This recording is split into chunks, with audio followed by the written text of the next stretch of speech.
កម្មករជាច្រើនរយនាក់មកពីតាមបណ្ដាខេត្តនៅរាជធានីភ្នំពេញបានជួបជុំគ្នានៅថ្ងៃទី12តុលានៅទីលានប្រជាធិបតេយ្យដើម្បីទាមទារប្រាក់ឈ្នួលសមរម្យចលនាកម្មករដែលមកពីវិស័យកាត់ដេរសម្លៀកបំពាក់និងដេរស្បែកជើងនៅពេលនេះគឺដឹកនាំដោយសហជីពចំនួន6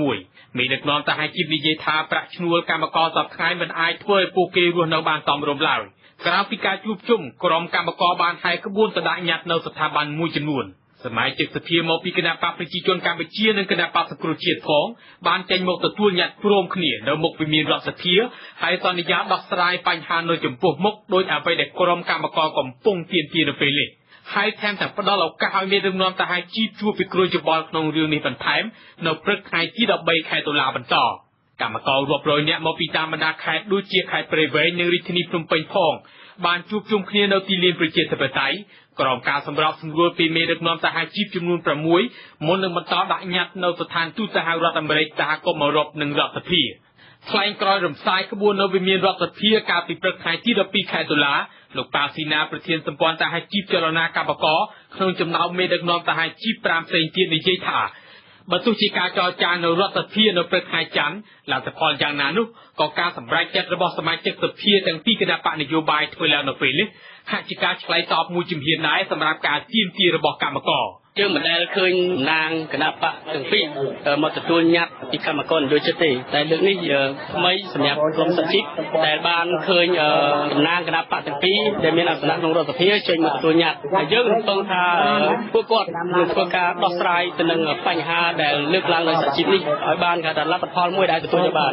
ការប្រកាសចំហរបស់សមាជិកសភាទាំងពីរគណៈបកនយោបាយនៅចំពោះមុខកម្មកររាប់រយនាក់ថានឹងដោះស្រាយក្នុងរឿងប្រាក់ឈ្នួលសមរម្យនេះធ្វើឡើងបន្ទាប់ពីការទាមទារតវ៉ាក្នុងទ្រង់ទ្រាយធំនិងបង្ខំចិត្តហែកក្បួនប្រឆាំងបំរាមរបស់អាជ្ញាធរថែមទៀតរបស់ក្រុមកម្មករលោកអេងឆៃអៀងប្រធានគណៈកម្មការសិទ្ធិមនុស្សទទួលពាក្យបណ្ដឹងអង្កេតនឹងទំនាក់ទំនងរដ្ឋសភាព្រឹទ្ធសភាអាងថា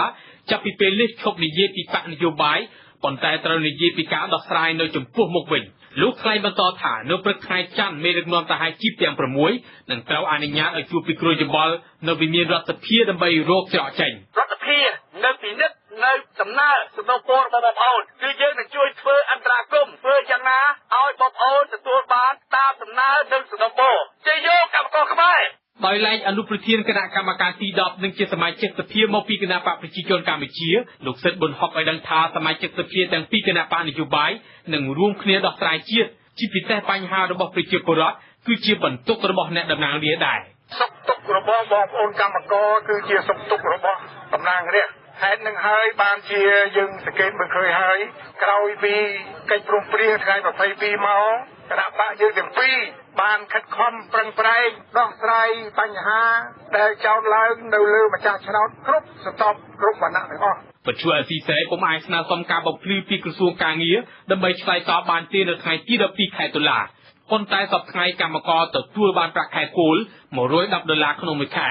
សហជីពទាំង6ដែលរៀបចំសម្រាប់សម្រួលការជួបជុំតវ៉ារបស់កម្មករនោះរួមមានសម្ព័ន្ធសហជីពចលនាកម្មកររបស់លោកប៉ាស៊ីណាសហព័ន្ធសហជីពជាតិនៃឧស្សាហកម្មវាយនភ័ណ្ឌកាត់ដេរកម្ពុជារបស់លោកស្រីកេងឆៃណាងសហព័ន្ធសហជីពមិត្តភាពកម្មកររបស់លោកសៀងសម្បត្តិសម្ព័ន្ធសហជីពជាតិលោកប៉ាងតាលីសហព័ន្ធសហជីពដើម្បីកម្មករលោកពុទ្ធសវណ្ណនិងសហព័ន្ធសហជីពយុវជនឯករាជ្យរបស់លោកលីវថេរិនពុំមានការបង្ក្រាបពីសមត្ថកិច្ចរបស់រដ្ឋាភិបាលទេ